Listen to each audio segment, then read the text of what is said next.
Hey y'all, this is the Zen and Coco podcast, where conversations are always centered on relatable and real as fuck self-care for super chill black girls. I'm your host Tameko, aka the Cocoa Butter Mama, and in this week's episode, I'm talking about trying to successfully tend to our social needs. And I'm also sharing some practical ways to manage our social self-care while the pandemic rages on. So let's go and enjoy the show.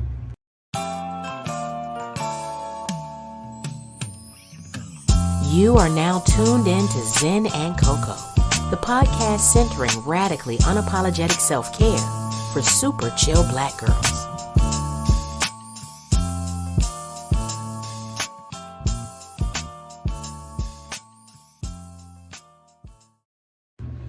Hey y'all, hey, what's up? Welcome back or welcome anew. This is episode number 8 of the Zen and Coco podcast, called Social Self-Care in a Whole Pandemic. First things first, I just wanted to let y'all know that last week I did not drop an episode. So episode 8 is actually coming out, I guess, a week late, or maybe we won't call it late. So I had to take a break last week and tend to some family stuff and my own self-care needs. And honestly, y'all, I was being super weird about claiming that time. And I was really warring with putting this episode out late in the day, late in the week. And then I just had to circle back to, y'all gonna be all right. I'm gonna be all right. Nobody's judging me. This is my own podcast. There's not a it's for me to put out when I'm ready to put it out. And so I came all the way back to, let me drop it on Wednesday like it's supposed to come out and keep it moving. So that's that. And that's why we're here for episode 8. A week late, but we're not gonna call it late. So don't forget to get caught up with the previous Zen and Coco episodes. Okay, y'all had some time, but that's okay. We're gonna keep them moving, and that's why you can go back. And also, don't forget to subscribe, because when you subscribe, even if I'm late, y'all gonna still be on time. You see how that works out? Even if I'm late, when you're subscribed, you're gonna get your notification and you're gonna be like, oh, Tameko decided to drop the next episode. So go ahead and do that for me as well. And I don't even want to be super chatty this week and be all over the place.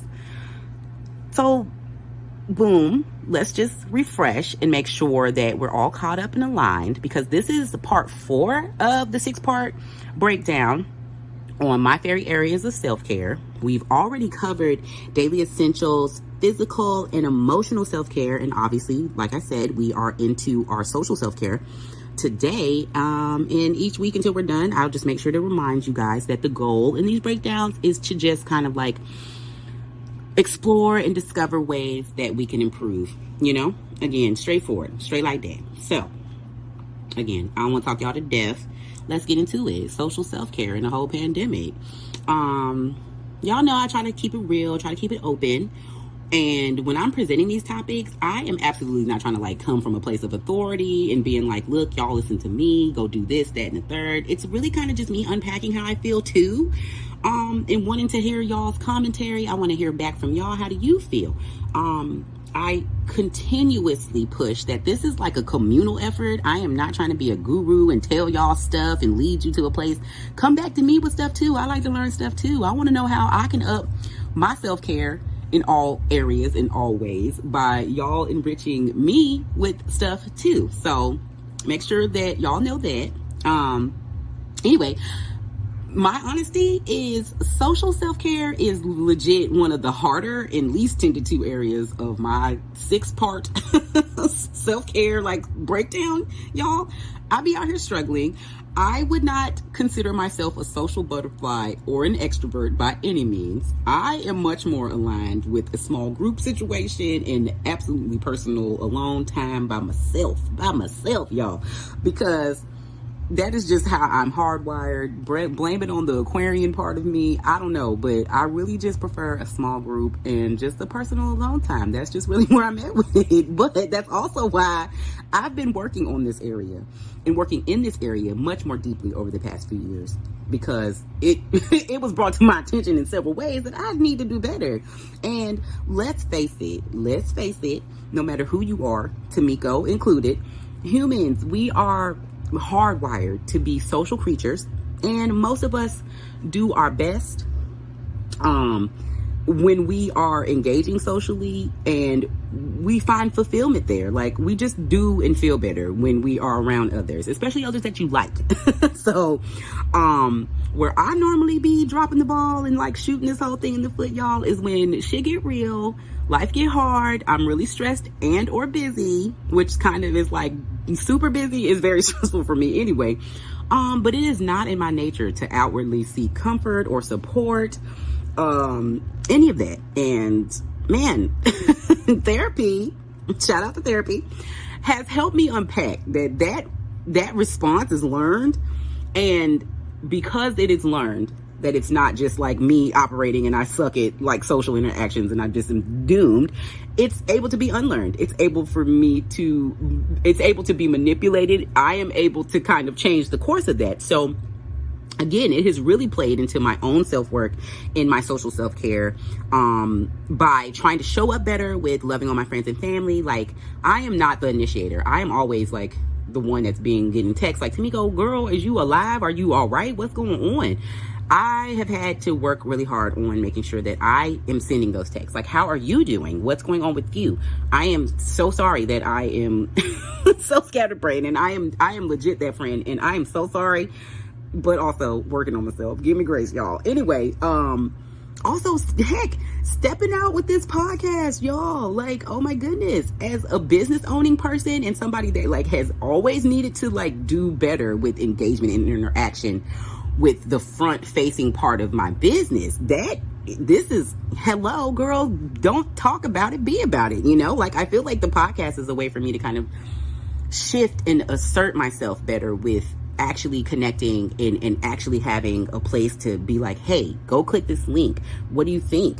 Give me some feedback. I actively invite you guys to DM me and email me and share with me. I want to talk. I really do. And I talk a ton. That's the other part that's always crazy to me, is I talk so much. Y'all, stop playing. Like, I can't keep a cap on it. So why was I, right?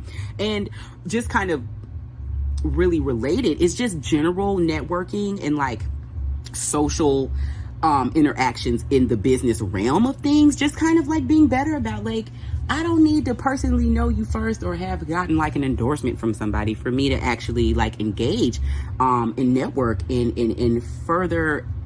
Like, I have been supported so well from the onset of this business by amazing Black women in business, and so it's kind of like, girl, I need to invest that same time and energy into helping others that are new in the journey, and also relying in back into the same spaces of relying on mentors, relying on seasoned veterans.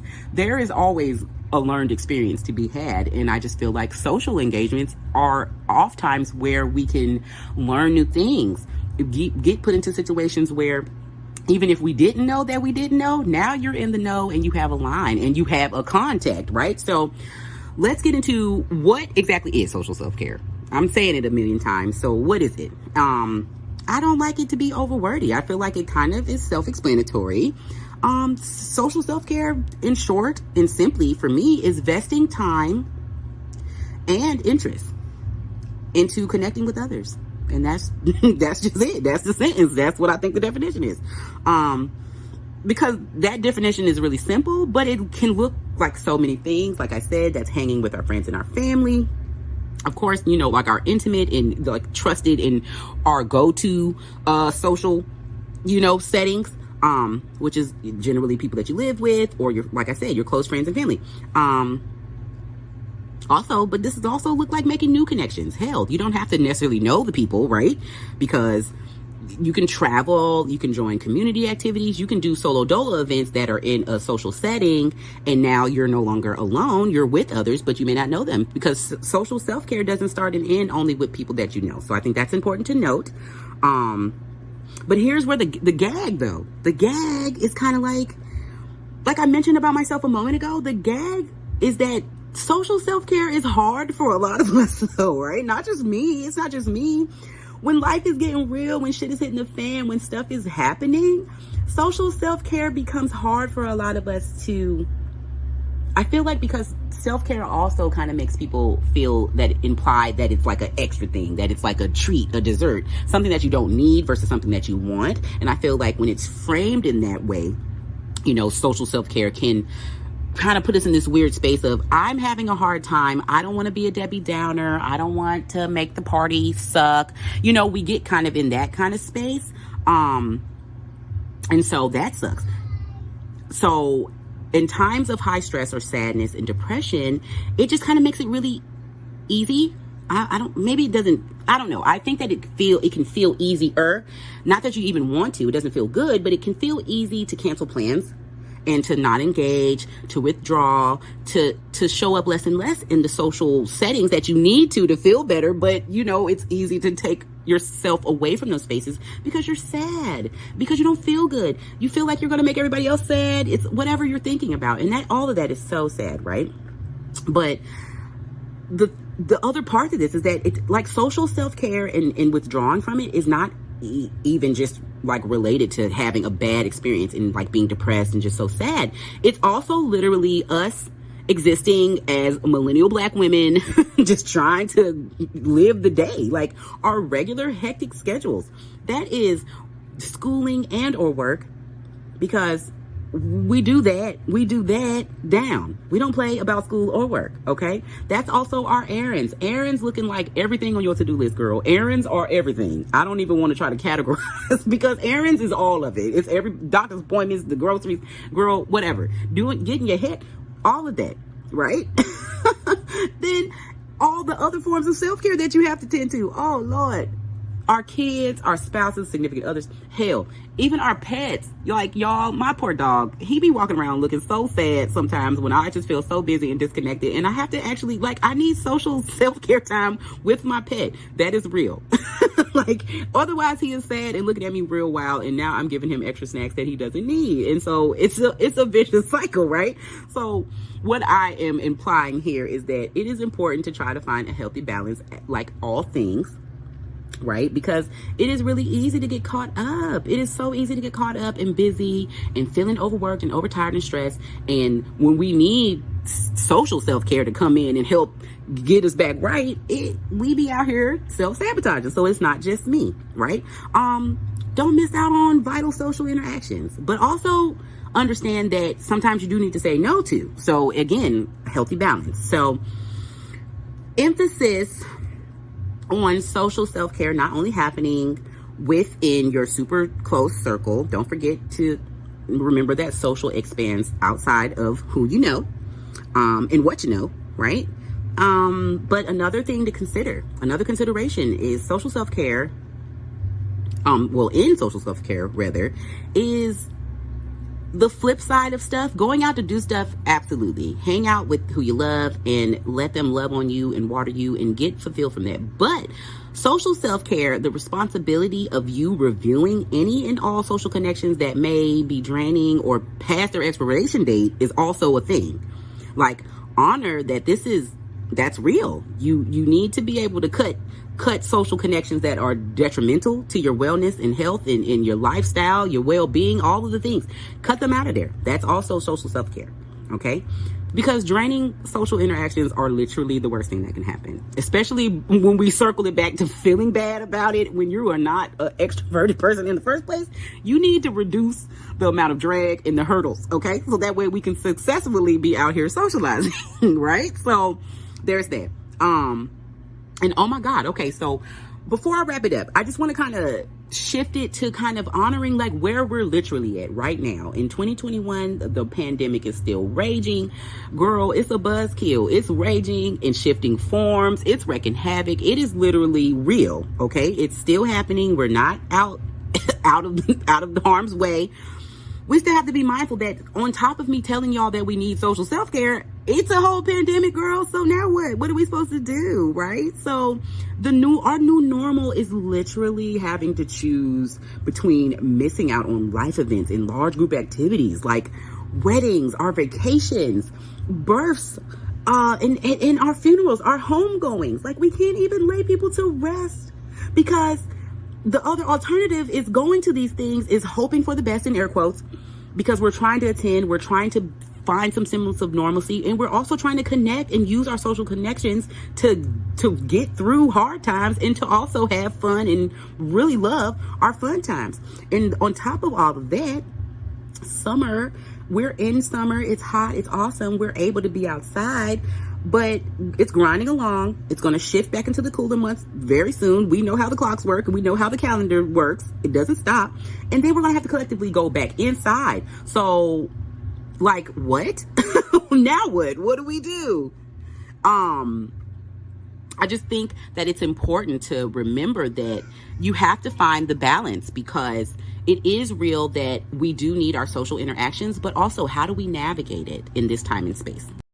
Oh my goodness. Sorry guys, had to pause, take a baby break. But back into what I was saying. I like just navigating the pandemic is definitely throwing a wrench in how to navigate social self-care. It's really very hard, and we've been having to like rework it, try to figure it out. And I, in the spirit of trying to like, find some ways that were really relevant for all of us to do this, I came across this really cool article posted by University of Maryland, speaking to something that they've titled pandemic fatigue, which I thought was so awesome because I had never heard that term before. And so, as the name implies, girl, we tired. Child, we tired. Like, ooh, we tired. COVID is wearing us out. It's wearing me out. I don't think it's not wearing y'all out. It's wearing everybody out. And because hello, like I just did all of that talking about how we're so sociable and that we thrive when we're like getting our social needs met. But boom, sis, also sidebar though, don't breathe on me. Don't breathe on anybody. Like how, right? So it's kind of like discussions on how do we navigate trying to be mindful and safe, but also not cut off. This is relevant. This is happening. This is what 2021 looks like. And this is so especially important for my super chill Black girls who live alone or who are not physically close to their friends or family, and you don't have like a touchable support system, or for anyone that is struggling with mental and or physical health. Like, this is real. This shit, like, y'all, this is real, right? So I just want to quickly go over some of the points that the article lists that were just really awesome ways for us to try to keep our spirits up and for us to try to just stay connected as we try to see what's going on. Like, is this thing getting better or worse? And by all accounts, right in the moment, it seems to be getting worse. So it's like, again, we don't want to go back and lock down and we are all like super stuck and we are even more disconnected, right? So number one thing was spending one-on-one time or a very small group time with trusted companions who are either vaccinated or safely and responsibly quarantining and or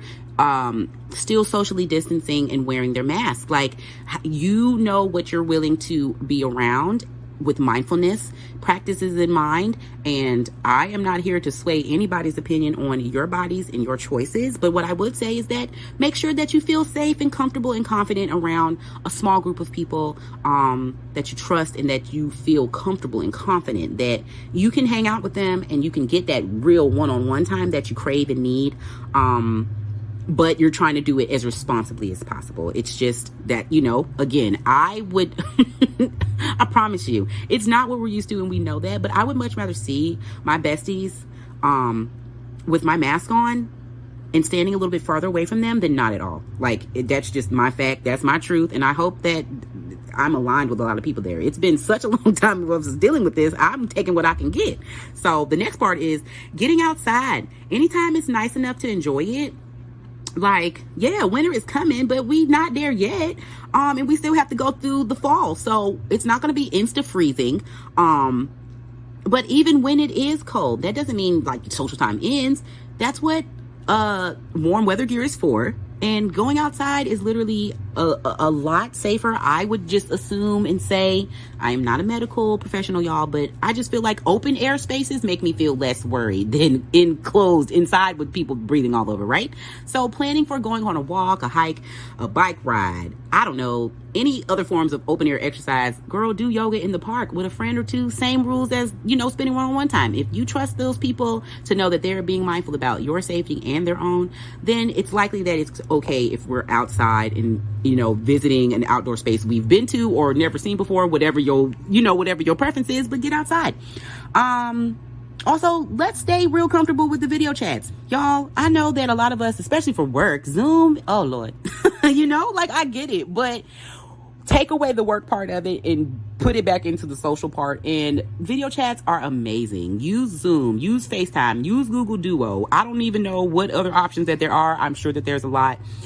Look at these beautiful faces and friends and people and things that you've been missing. Video chat, I love it so much. It's so amazing. It allows us to see our loved ones who are not physically close. And shout out to my baby. She was born at the end of January in 2020, right before a pandemic started. And this is the way that she knows her family. And so I'm personally grateful for it. It's weird, but it's real. And it's super normal for her. So here we are, right? So next thing is good old phone calls are also great to connect and check in. Just old school, regular, pick up the phone like your actual phone, not your cell phone. Does anybody even have house phones anymore? So maybe you have to use your cell phone, but whatever. Good old cell phone calls, good old house phone calls, connect and check in. Text and emails are also good in this category because they're quick, efficient ways for us to stay connected and quickly check in and to quickly disseminate information between the people that we love and trust and know, right? And going old school even further, girl, what's up with pen pals? Send a letter. Does anybody even know how to do that anymore? I have no stamps, y'all. I don't even let me explore pen pals. Last, being open to shifting real world activities into the virtual realm. I think that's also great. This includes support groups, book clubs, fan clubs, I don't know, telehealth visits from your doctor. That's a whole new thing that I've been into. Classes, any type of virtual learning, life events, weddings, parties, the stuff I mentioned earlier that we're having to miss. I had my wedding, tried to have it virtually. That's another story. Tried to have it virtually though. That's exercise groups, or even online games and lobbies and stuff where you can connect with others online. I am an avid Call of Duty player. I love PlayStation. So that's definitely one for me. I love this list out because it shows that we will always make a way to connect. And that's just human nature. We have to connect. We need to connect.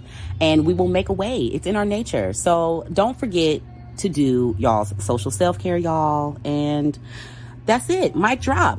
This series is fun. I love it. I can't wait to close out with the last two. So stay tuned next week. I'm going to go ahead and wrap it up. I didn't want to talk too long, like I said. Don't forget, check out all the other episodes. Y'all know how I close out the show. And stay tuned for the new drop next Wednesday. I am so thankful for all of you and have an amazing week. Peace. If you enjoyed this episode, please share, like, and subscribe so you won't miss the next Zen and Coco combo. Follow us on Twitter and Instagram at Zen and Coco, and follow host Tameko on Instagram at Cocoa Butter Mothers. Peace.